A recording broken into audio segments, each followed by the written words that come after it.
Each day, it is recommended to close out the cash register and reset the starting cash. This will help to track down any cash handling errors that may occur during the business day.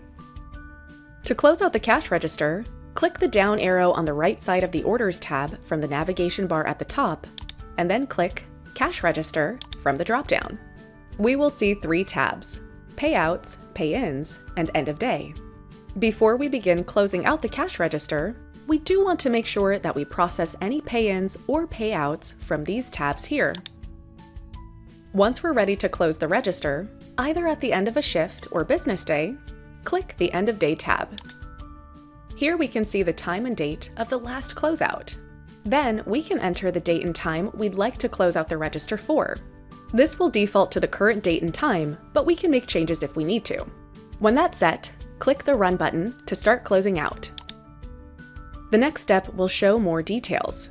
Here we can see what the register's starting cash was at the beginning of the day or the beginning of the shift. Pay-ins and payouts are also displayed. And the total sales in cash, which is the amount of cash that should have been received from orders according to the system. Total cash expected is the total amount the system is expecting us to have, and this includes the starting cash, total cash in sales, pay-ins, and any payouts. We will want to count the cash in the register and then enter in that cash amount here in the End of Day Cash field. In the next day starting cash field, we will enter in the amount of cash that we're going to leave in the register to start off the next day or shift with. This will also help to determine how much cash should be removed for the deposit. Once that is done, click OK to move on to the next step. Here we can see the totals and want to pay attention to the over and short amount. While the total cash and actual cash should match, we may be over or short, and that discrepancy would be displayed here. If we happen to see any discrepancies, we can always recount the cash and review the orders to balance the register. If there aren't any discrepancies, we can continue to close out the register.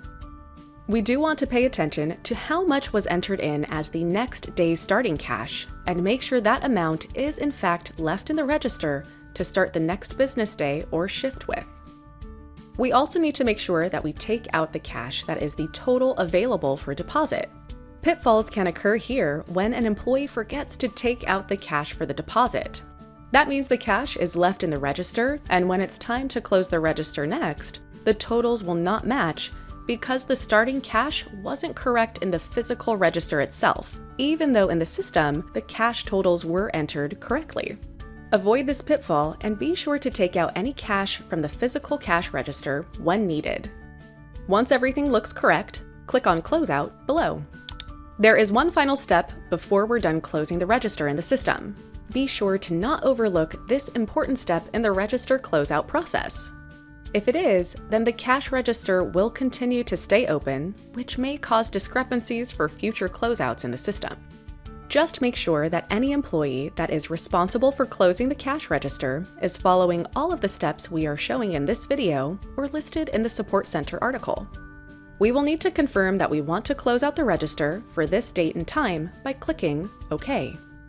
This is a final action in the system, and we're not able to undo that closeout once we click on OK. So if we did need to double check on anything, we would want to click Cancel and check first. Here are a few helpful hints and important notes when it comes to the cash register. To keep cash and reports as accurate as possible, close the cash register at the end of each business day or at the end of a shift. Do not wait until the end of the week or the end of the month to close out the register. This can result in a lot of discrepancies that are most likely due to human error and can make it a longer process to resolve those discrepancies. Closing out the register is a manual process in the system, but the register will automatically open on the first order that's closed after the register has been closed out in the system. This does not always mean the next day. For example, we might close out the register at the end of every shift if that is a better practice for the business. With cash handling, sometimes errors may occur and the system doesn't have a way of fixing or detecting any human error. Check the tip gratuity settings in Payment Settings and verify how tips are paid to employees in the account. Understanding how tips are paid within these settings is essential to avoid pitfalls with the cash register. This is a setting that is set up when starting out with the system and can be easily overlooked primarily because admins are not able to change these settings. But it is important to be aware of how tips are being paid to make sure we don't double up on tip payouts. And if a change needs to be made, we can reach out to the support team. That's it for this video. Thanks for watching.